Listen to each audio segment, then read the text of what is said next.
Thank you ever so much. I'm permitted to call you comrade. I mean, just a friend. Yeah, comrade is the same as a friend. Just call me Mr. Davis. This is Micah Davis. Okay, so comrade Maga David, how are you, brother? Yes, I'm great. Oh, thank you. Okay.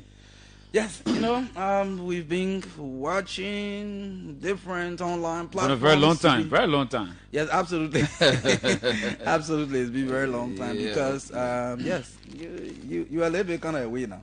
Yeah, so Mr. Wesseh, you've been seen as one of the strong stalwarts of the Congress for Democratic Change and everything you've been doing over the period of time. I know you've contributed one way or the other to governance in the country in different ways. What does your role mean to you personally, in politics, as a personal person, your life out of politics, your life in politics? I mean, tell us a little bit about Alvin Wesseh. Yeah, thank you ever so much, Micah Davis, and let me appreciate the family of Evan for affording me the opportunity to speak to our people through this medium. So, Alvin Wesseh is a regular person, a former child broadcaster on the radio by then, and also the most popular Star Radio. Okay. Yes. So during those days, I was really inspired by so many names in the field of journalism to want to become one of the professional journalists. So at Omeo Radio, when I participated in the RCDB program, the International Church in the Broadcasting, the names Joseph Nyuma Cyril Ward,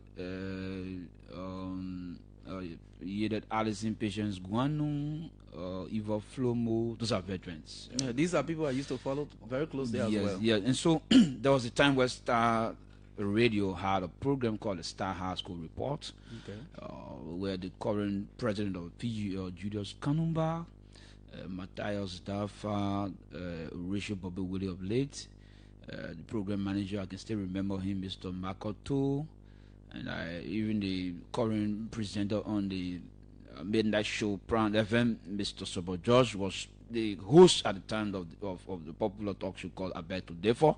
Okay. Yeah, so I was a child broadcaster coming up, and eventually moved to university, graduated in 2007, 2008 from the quarter class of the Jim Assembly of God School, and then became a student activist. Found myself at the University of Liberia, responding to contradictions, confronting the Unity Party's administration about the diabolical attempt to increase tuition and fees on the impoverished student masses who were economically challenged and dispossessed. We said that insofar their children were across the Atlantic going to schools and using government taxes and resources, we dared challenge them at the time to increase tuition on the generation that come from the most abandoned communities, particularly the slums and ghettos of our country. And so we took bold steps against the system, and we have to lose our education for roughly a considerable number of years. But we transitioned into national politics. We here and supported the CDC. We still do that because we understand that the CDC and us have some ideological belief system in terms of its philosophical mantra that has to do with grassroots advancement of our people in terms of its representation and the broader participation of the ordinary people. I mean, projecting young people in governance and everything. So we came to power, we make representation in government, and we have some. So taking you back, starting as someone who has some huge, interest in journalism and other things. I mean, what were the motivating factors, behind you shifting, or shifting, if I may say, to politics? Yeah. So I was the president of my high school press club, the Voice of Scorpion, and I used to be a very good reader and somebody who could write new scripts and read extemporaneously. You should say just read and students clapped. But I as we grow older, we try to study the environment. We understand that Liberia has come a very long way, and we see the system, the way the system has failed in terms of the economic needs, the hopes and aspirations of the masses of people. We saw that there was social disorder in the country, there was political misrepresentation, and we read some of the pieces and literary works about some progressive struggles in this country. And as young men, we were very, very, very much kind of far-sighted to go into, understanding deep into what we think we need to transform ourselves from just being a journalist, but to start investigating at the same time moving into politics. So yes, it is what destiny holds for people when you sometimes you get involved into things based on historical necessity, right? Yeah, so out of historical necessity, we got into where we are in politics. Yeah, so at that time, I know coming up as a young, maybe student activist, there were different political parties. Some were grounded very well. Why the CDC? Yes, so if you look at the history of the country and you realize where Liberia has come from historically, you realize that the CDC is a radical departure of the political status quo. That is the false aristocrats or the political elite. And if you look at the current political dispensation, if you compare the Unity Party, for example, in terms of its politics and policies, you can clearly go back to history and redirect the Unity Party to what the True Party actually represented in terms of its ruthless in terms of its ruthless 133 years of governance in the country. So how ruthless has the Unity Party been? So we come to they lost the 2017 election and walk away, and they came back to run for that. I said it. So if you ask a question about why the CDC. So exactly. So comparatively, when I was on the university campus, joined student movements, but I come from a Marxist-Democratic philosophical background that has to do with the broader representation of the Lupan proletariat class, the class of the indigenous masses, the popular, the downtrodden masses, the economically disenfranchised and dispossessed masses of our people. And if I were to comparing political parties, I believe that the CDC comes from that root in terms of the masses of our society and the needed space and the needed their voices to be heard. They need to be placed on a table where they can decisively determine and participate as active players and key participants in national decision-making processes of our country. Because I look at the CDC that was just founded around 2000. The Unity Party came around 1984. An offshoot of the Chui Party moribund oligarchy that has metamorphosed into Loop, Lab, and the United Party today. So it represents the historical Chui Party, the Chui Party that has led Liberia into 133 years of decadent leadership, bad governance, misrule, and exclusion of our people, both from the economic and political spectrum. So I've joined the CDC that have leapfrogged into a radical departure outside of the historical political party to do real politics and to see how best the masses of the people can come to a point where there are issues of industrial faith. When we're talking about industrial faith, we're talking about economic faith, the political faith, the social faith can be brought at the table of national governance with equal participation.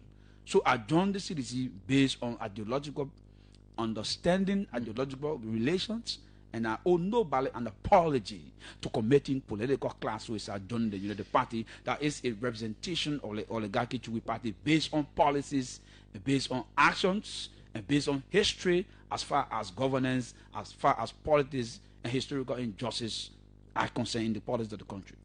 Okay, I'm asking these questions because maybe normally people think when they're hosting politicians who always talk about politics is good. There are some people I like the question. who really do not know how far Alvin Wesseh has come over the period of time and where he is now. So these are some of the reasons why I ask these questions so that people will know exactly who is Alvin Wesseh. So I think it is very important we do that.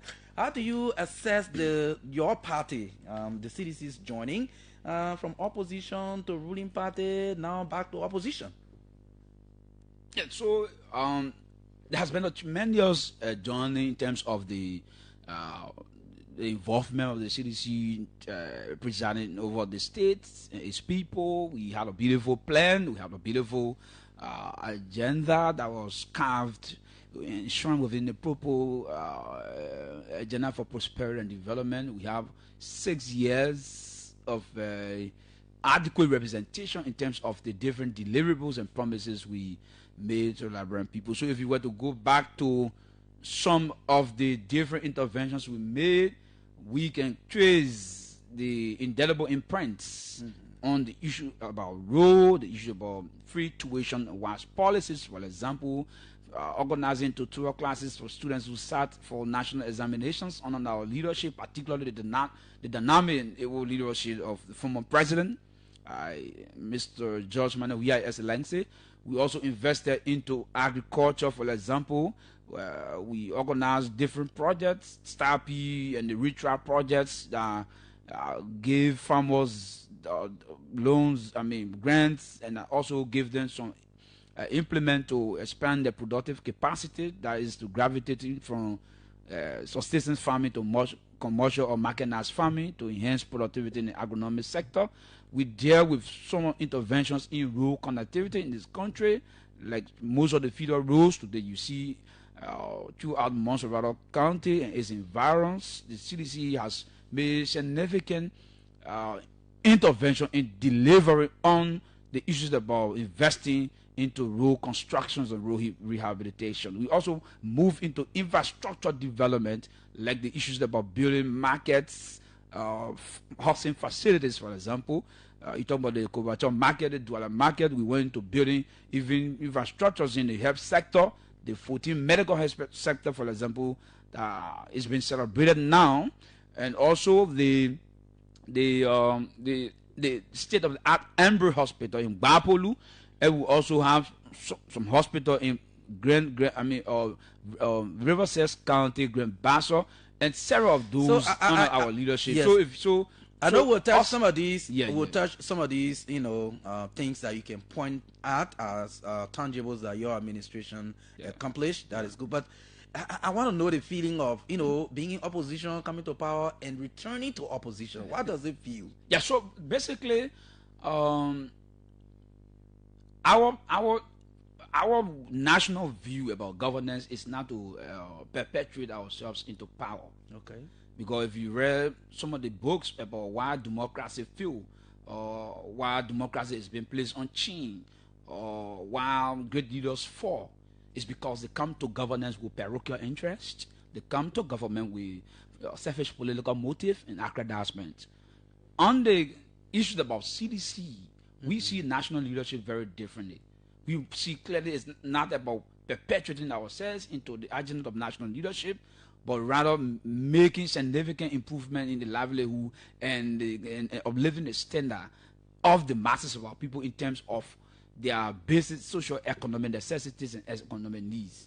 So if you were to look at where we've taken the country from 2017, and the level of impact, the liberal services we've been able to give to the Liberian people, it tells you that we come to public service only for service and not.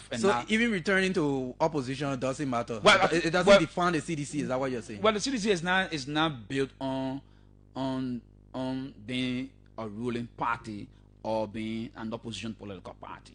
The CDC, if you look at its contextual, ideological, and philosophical belief system, is more of a movement driven towards the grassroots masses of our people into making them effective players and key participants in the national leadership and making them to contribute significantly towards upholding the fabric of our democracy and sustaining peace and national security. So our allegiance as citizens, in terms of our national view on politics, primarily about how we can build a wholesome, functional society, also than the historical leadership that kept themselves into power, abused state resources, circumvented most of the laws, bastardized the policies of the country because they thought that governance is about perpetuating oneself into national leadership. We have a different perspective, we have a different view, and that's what the president emeritus, who is the political leader of our party, is a symbolism, it's a symbol of that historical manifesto, is a mantra that comes out of the CDC. I know it hurts that especially people like you and other stars of the party, people who believe in the agenda of the party and the government, the proper agenda. I know it hurts that the party was not re-elected in 2023 because most likely there were projects or different initiatives that you were doing and hoped to have completed, and that did not happen. However, what are some lessons you think the CDC learned from the 6 years in power? Yeah, so basically when it comes to issue of whether it hurts or not, I don't believe, I don't want to believe so. If you look at citizens across the country, they are the most, I mean, in terms of being happy, they are the happiest group of people now in the country. Citizens are the happiest group of people in the country. Because they have been exonerated by history. They have been vindicated. Okay. Well, those who come on the mantra of propaganda today are governing in failure. They are governing in crisis. You can see the recurrent fiscal crisis in the country, the geopolitical crisis in the country, crisis in the health sector, education, jobs. You can see that even in this governance bureaucratic structure, for example, the 3 branches of government, there's a breakdown in terms of leadership, deficit. So you can clearly see that when we left governance because a very selfish, myopic group of people. Are you referring to the Liberian voters? No, not Liberian voters. They voted. No.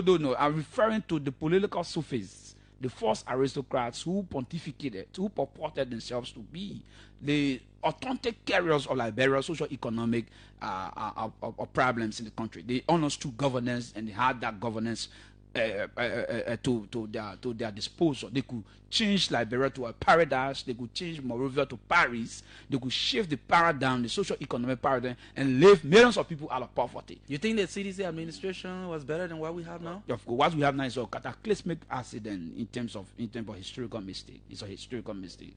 It's a big catastrophe. What we have now, Liberian masses are regretting. You can clearly see that Liberia has gone back to the hands of the malicious, the Janjaweeds, the political mafias, the remnants of the Chui order, the last surviving mafias of the Chui party are the ones who have taken leadership. Look at the governance, for example. Look at the governance. Look at rule of law. Look in the country. Come with Michael Davis. See across this country. The country has been terrorized. There's a police state in the country. There's a military vibration that has taken over the country. Law enforcement entities and institutions have become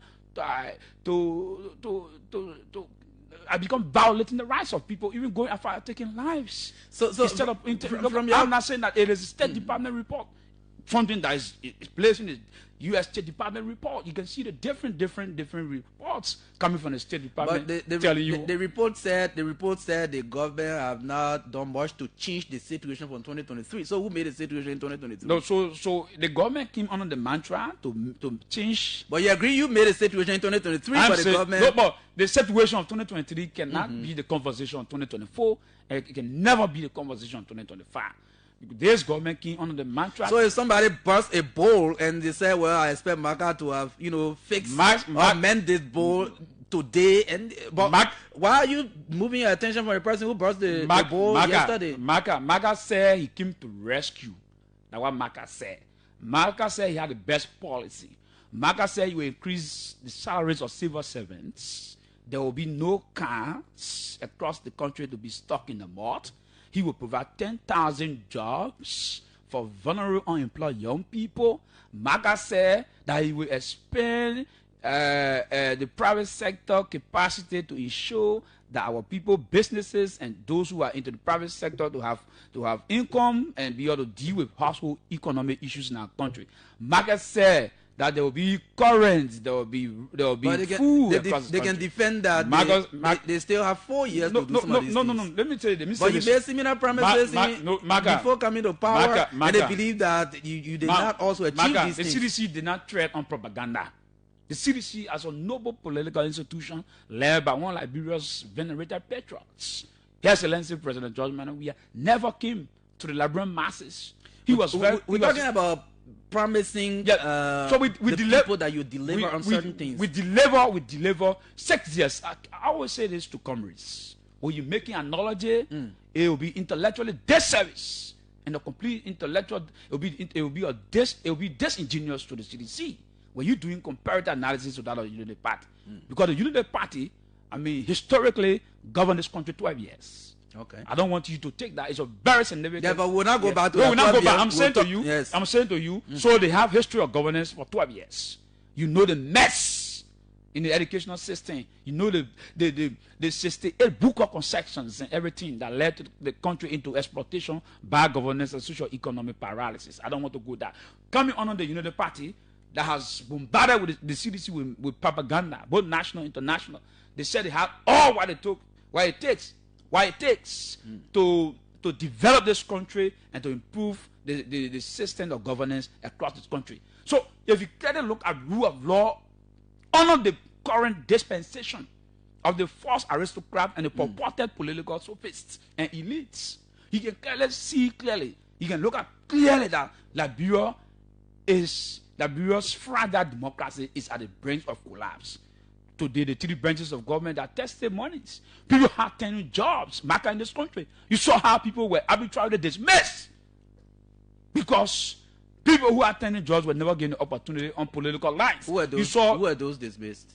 At the LTA, at NASCOP, and other places. Okay. There are pieces of evidence, empirical facts that led to the summary and arbitrary dismissal of Liberians who have legal rights to serve that country. Your government was also accused of similar things, like for example, they said in terms of the rule of law, protection of the citizens, they said there were mysterious deaths that happened in the country. Your government did not appropriately investigate these things. So they believe that, I mean, you cannot come back and judge them on rule of law, on protection of citizens, and all of that.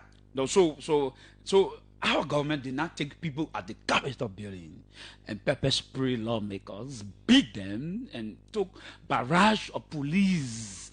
Well, men, for example. Hold on. Yeah, and when as far as going into a certain speaker's office and going to a lawmaker's car, that was never the kind of police and law enforcement agencies or institutions that we during our time on the stewardship of the former president. What's the role of the police? The role of the police is to statutorily protect lives and properties. Okay. In this case, and there was at the House of Representatives. The inflated casualty at the House of Representatives. The police killed in Grand County. Look at what happened at the State University. When students come out and they run by in the fence, you do not take police and run after them and shoot tear gas and loud bullets. This is not the days of Charles Taylor of Samuel Kanye Doe. So the barbarism of the two parties oligarchy is what replicated in the system of governance we've had in our time today. Look at what happened today across this country. Go to different reports. I mean, the statistics on crimes in this country. See how police officers have engaged into violence. Go after Yana boys, petty traders, motorcyclists. See how they responded to the lady at the transport ministry. Brutalized her. This is this is unprecedented. When we took over this country, we institutionalized democratic policing. Our government was never referred to as CDC police. No, boy, I mean, anybody can say. So CDC police, they're acting on the order of the president. Yeah, we gave. All of that. So you could be saying the same thing. Well, this is Boakai police. No, I'm not saying. Party police. No. I'm not. I don't want to go into the kind of accident of nomenclature. I don't want to go into that. I am telling you realities here, where officers of the Liberia National Police. You saw the lady that were brutalized. I'm talking about the Liberian lady. talk about hijab. Different, even the eviction of the CDC party headquarters. See how police enter midnight about 4 a.m. in the morning with 8 different police trucks, well armed with weapons and ammunitions, as if to say you're going to fight war in Ukraine. This is how the system is. I know we'll talk about the eviction issue, but let's talk a little bit about, in fair analysis, let's look at, I know in Liberia we've been crying about corruption forever.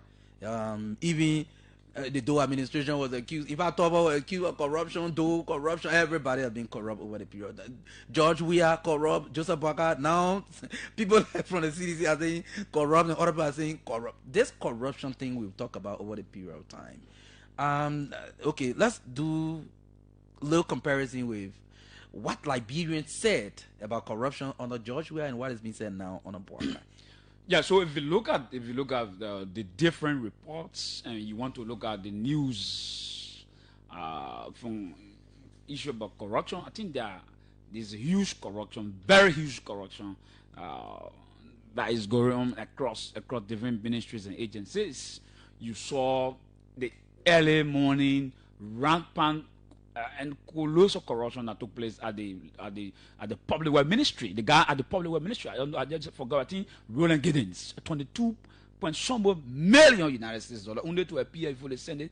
He was there, and he could not provide clear accountability. Did he say clearly that the ministry received all of the 22 million? Well, there is evidence that he was in charge of 22 million United States dollars. Why they also present evidence that there were huge intervention rules across the country? Where are the rules? Where are the rules? Let's go to HRC, for example, the situation that transpired at the HRC with I think Wozi.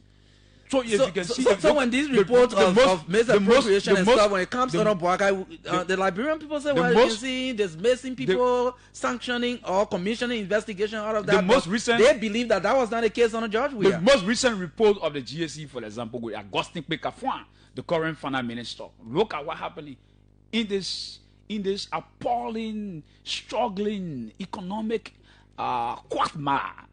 Gafwan, the current finance minister, is being implicated and indicted by GSC's report about rampant corruption, 2.8 million that's not been accounted for. This is corruption. I'm not giving you a year ago. I'm talking fresh GSC's report. Look at Amin Moda. Today he's parading with the culture of impunity. The former chairman of the Unity Party and former commerce minister of the Republic of Liberia. So if you're looking at corruption, it tells you, even look, physically if you can investigate across the country, government officials are rampant. They're stealing. They are stealing. They are looting on an industrial scale, and there's huge investment going on, and there's sabotaging of the resources of the country. You can look at even the guy at the Liberia National Police, Mr. Gregory Kumo. He took money from EcoBen, for example. Can you prove that? Oh, he took money. He said he took loan for the national for what purpose? Well, you got to ask him that question. You say, but you are giving. No, I'm telling you, he can disprove that. Even the guy from FPRC also he took loan as well without meeting guidelines of the different financial policies that we have. So across government ministries, if there is a titanic list that we have cataloged in terms of massive. So I know you are mentioning GSC reports. If we go back to GSC 2022, 2023 reports, there are list of violations, misappropriation, and everything are mentioned, including giving at the central bank and different places that were mentioned. So yeah, so it is the onus now rests on the shoulder of the government. What did you do at the time? Well, we prosecuted people who were found corrupt in the CDC-led administration. We took decisions. People who were working in the government? Of course, people who work in the government. You want to give out 3 names? Well, the guy who worked at the former passport director, for example, he was relieved or dismissed of his position, and I can remember about some of those CDC officials like one of the comrades who were working at the National Pool Authority, and several others were dismayed from the CDC-led administration for corruption. So we set the precedents, we set the threshold, we raised the standard, and we have the bar very, very high. The United Party has come clearly and have fallen below that bar. Well, those are your words. But 17 minutes to go to 6 o'clock. So let's talk a little bit about this counter claim of projects. Each time the government is about to do something, and you will see other people from CDC will be writing, "Oh yes, this is George Weah's project. Why is Boakai not initiating your own project?" Do you want to do away with the saying that government is continuity? Yeah, so government is continuity. Government is I believe in that saying that government. Then why do you criticize when the government try to build on projects, some projects that were started by your administration? No, so what we do, we categorically reject the arrogance, not just arrogance. What do you describe as arrogance? The pomposity of one not willing to acknowledge his or her predecessor. Right. Most of these different projects, these different developments for the last 6 years that we've inaugurated under our leadership. At the groundbreaking for the overpass, they mentioned that the agreement was signed in 2021. That was our administration. Is that not acknowledgement? Yeah, but you gotta acknowledge not just the government, but appreciate the former president for doing that. It is important. It is important. So, I see. Okay. So you keep breaking CDC's you keep unveiling projects of the CDC or the former government. If your argument, Maka, if your argument that the CDC never did anything substantial in terms of projects, in terms of development, in terms of policies. Now, if you come, you should be able to tell us what's new, because that is what the Liberian people will hold you accountable for. The other projects cannot remain undone. But you must launch yours. You must show evidence that there is something coming from the IRS mission or the IRS agenda. Because tomorrow, if you were to go to the polls, if you go to 2029, for example, they'll be asking you about what new have you brought to the national discourse. Okay, and that's why are you always gathering people at your party former headquarters after you're being evicted from there? Why are you always gathering people there? No, I said one thing over there, and let me just conclude. That's a brilliant question. Sure. I disagree when you say always gathering. Okay. Because I can't remember when I have ever gathered. You've been there twice. No. You don't have the records. Okay.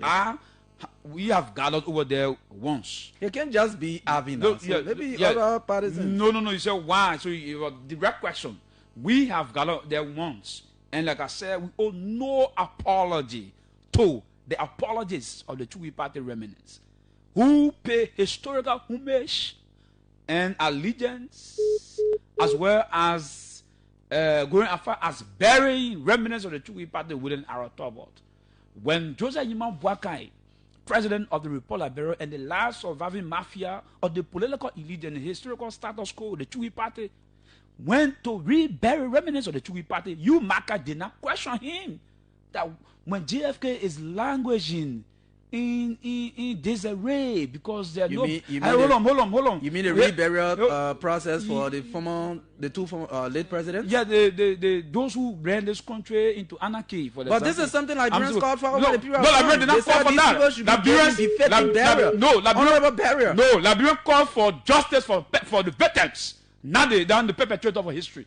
I want to repeat: Liberians called for justice for veterans of the brutal, devastating civil unrest and crisis in our country, and Liberians did not call for the reburying of the perpetrators of the carnage of the war that led to our people 250,000 of our people dying in cold blood and thrown into mass grave. Liberians did not say we should go and rebury those who murdered our people in cold blood and those who perpetrated the 14 years of carnage. So giving privilege to the political elite, even in the grave, and the perpetrators of the 14 years and of our dark history, Well, historically, I don't know what your opinion is on that, but human rights actors and activists believe that is part of the reconciliation process.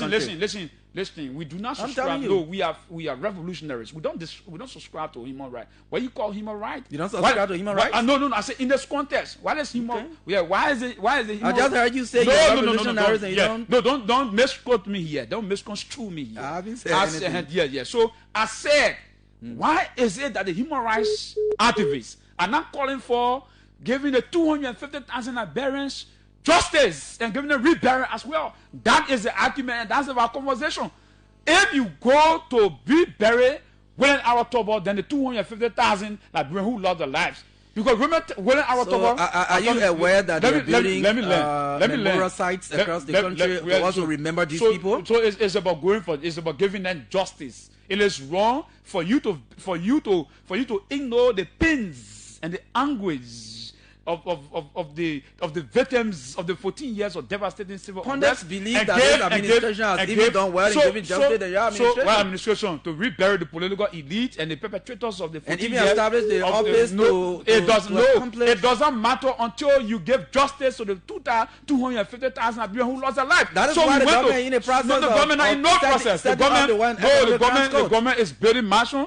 In FOIA, the president is riding private jet, he's riding Lexus, he cares less, and using money while JFK, teachers, parents are now struggling for school fees. JFK is languaging, and marketeers today are struggling with their businesses in this country. Government is paying salaries. The government is paying salaries on time. It's paying salary. Who told you people run government only on salary? We're talking about things that. But that was something the administration struggled with. Hold on. Governance is beyond salary. You're reduced. But this is something the administration struggled with. It was the cause of protest in the country. We went at that party headquarters to pay last salute to the remains of my tired brothers and sisters, and we collected the historical memory of our party, transitioning to our new party headquarters. In the issue of salary, you talk about salary. Who tell you the real issues in the country is about salary? Oh, but you said no. Listen. Even that bread and butter issue in the country. He said salary doesn't matter. That talking about pay salaries are part of government's responsibilities. People are asking questions about agricultural viability and food security in the country. They're asking questions about security. There is an alarming crime rate in this country. Lawlessness, ruthlessness. People are arbitrarily being arrested. Opponents have been targeted. Do you see? Look at what happened to NIR, the national. Identification register. People went in office. People go in people offices and brutalizing them. This is the kind of state you have in our country. They talk about salary. We talk about marketeers. In Govato market, Douala, really across the 15 sub-political divisions, they are going to sell, and there is no buyer. Team prices are increasing, and people cannot afford. Very. I have one last question, but I'll ask after the call. In your closing, you answer that. Yeah. So if in terms of the current economic outlook, it's a disaster. Okay. I don't have to tell you that. Government says that's your opinion, but let's listen to the callers. School are about to open. Parents don't have school fees as I speak to you. Go to the very hospitals. There's no medication. Okay. Go on the streets. The people are angry. I mean, let's take some calls. So you know the news is coming on at 6, so let's take some calls. 0777 700 995 0777 700 995. Let's talk to this person. Hello, good evening. Yeah, good evening, Chimaga. Go ahead quickly. 30 seconds, please. Yeah, this is Mo. I'm calling from Fiamma. Yes. Let me say thanks to your still guest. You speak good English. What did you learn good English from? Go ahead. 30 seconds, please. All right. If I really married a young guy, even though I support no political party, but I love the energy when it comes to a stand as a young person, very intentional. And story, I know from the beginning of the article. But everything politics, the young men will be somewhere else. Yeah, politics is very defined about the country. Everybody gets going to the country, but the two parties can decide to leave the politics, begin or cover. Okay. Hello, good evening. Go ahead. Where is this? Okay. Can place a call. Can I take this call right here? Hello. 07777000995. Let me take this one. Hello? Hello, my dear brother. How are you doing, bro? I'm great. 30 seconds, please. We don't have much time. Yeah, Emmanuel Peter calling from Dover County. My dear brother, Alvin Wesseh, just football. Why he just feel to you know that CDC, they hope that they are just feel us. And he becoming under just thing, it will be hard, but we agree. He speaks a lot of English, but we know how to English. He just speaks. They are not from here. So the best speaking words they have from here. But why you were saying? Because they are feel us. Okay, that's all you there. Hello? How are you, kids? 30 seconds quickly. This is Newton of Benigo from District Moscow County. Okay. And let me applaud you again, Margaret Davis, for hosting Brennan God Institute, Alvin Wesseh. You know, Alvin Wesseh is one of the hierarchy of my party. And Alvin Wesseh, you have the energy you possess, what it requires to articulate the issues. That man run in 2029. Yeah, for government function of this government by the Union Party, I think it is something that is politically decimating. It is something that is glaring. Thank you for your time, brother. Articulate well. Thank you. Okay, thank you. I will just take Thank you very this much. call. Good afternoon, my brother. And good afternoon to Comrade Alvin Wesseh.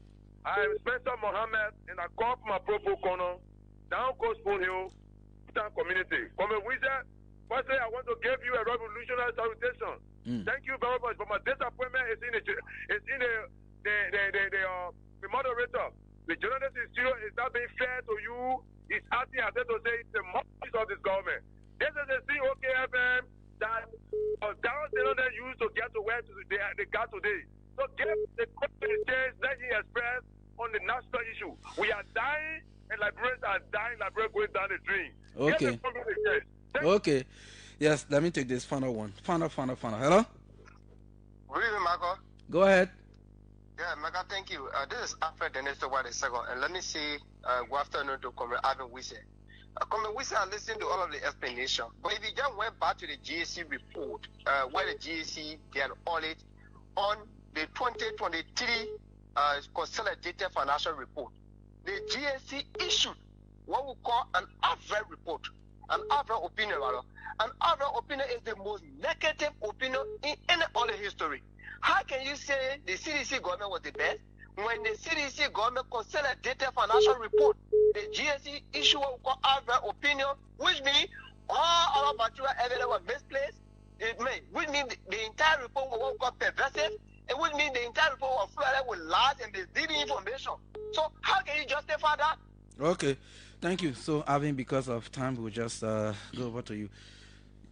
You can take just maybe 2 minutes to respond to the callers, and then your parting comment. You can say, are you on path to return to power 2029? What strategies? Yeah, so I think when you just listen to all of the callers, with the exception of one of the callers, but majority of the callers were in affirmation. They were in confirmation. Maybe other people from the same side. They were, I don't know them. They were in approbation, and they were in consensus ditium in terms of what I have espoused. You know, a moment on your show. So I don't have issues with them. I'd like to say thanks for the compliments and the supports. On the issues about my party statement here, I want to be very clear. I made a representation. I want to be categorically clear. Liberia will not settle. I want to say it clearly. We will not settle. This country, our democracy, will not settle for one party state. By 2029, I want to repeat, by 2029, the United Party have been giving 12 years on former President Ellen Sirleaf and Vice President Joseph Boakai. 6 years on former President Joseph Boakai and Vice President Jeremiah Kung, 18 years. By 2029, this country will not settle to give United Party additional 6 years to make it 24 years. It can't happen. That is not going to be the case. Are you speaking on behalf of the same people who voted in 2023? I'm saying to you, for the sake of political balance of power in terms of the functioning democracy. Look at what happening today in the United States of America. They understand. That's why you saw Donald Trump coming back. In Ghana, Mahama came back. So it is just clearly it's just an incontrovertible fact. It's just an irrefutable fact politically that the Liberian masses who are going to the pool very eager to retire Boakai and his band of criminals, bandits, and political hostile social forces who are now lost the direction of their Arias mission agenda. They deviated from our plan. The only thing after the political opposition. There's this big comment they are attributing to you on social media. Did you say that? What? About when anything happened, like maybe raiding or cheating in 2029, the country will return to war. Did you make that kind of statement? I said, and let me reiterate. Let me assent with my position. Yeah, in 1 minute, please. Yeah, in 1 minute. I said, what led to the 14 years of the devastating civil unrest was one party dominance and one party state. The monopolization of a political system of our country to a hegemonic leadership led by the moribund decadence of the oligarchy Chui party. And April 12, 1980 was the turning point of the first republic. Just say that word. Let's go. Yes. So I am saying here that the United Party was given 12 years and has been given 6 years. How many years, Maka? We're talking about 18 years. By 2029, the United Party cannot ask for additional 6 years because she'll be having 24 years. So it means that CMC, ALP, ANC, and CDC will not have the space to govern and to espouse what their democratic aspirations are. So the country will be headed for one-party state. I am saying to you, for peace and security's sake, for the sake of balance of power and maintaining of the fabric and maintaining the fabric of our democracy, we will not jeopardize the security of the country. We will not undermine the peace and stability of our country. That attempts being made by the United Party to steal election 2029, I said it will be resisted by Liberian people, and I owe no one an apology for that. That it will be democratically resisted, and anybody who intends to impose themselves on the masses 2029, I mean, there'll be historical consequences, and they will take responsibility on that. Okay, thank you. You are shying away from what you said. No. I said we can get one party 24 years. Okay, so do analysis 12 years on Ellie, 6 years on Boakai and Kun, 2029, 6 years. You talk about. Okay. Alvin Wesseh there with us here. This is how we love to go home. It's been a wonderful time here on the OK conversation. My name is Maka Davis. Have yourself a wonderful time.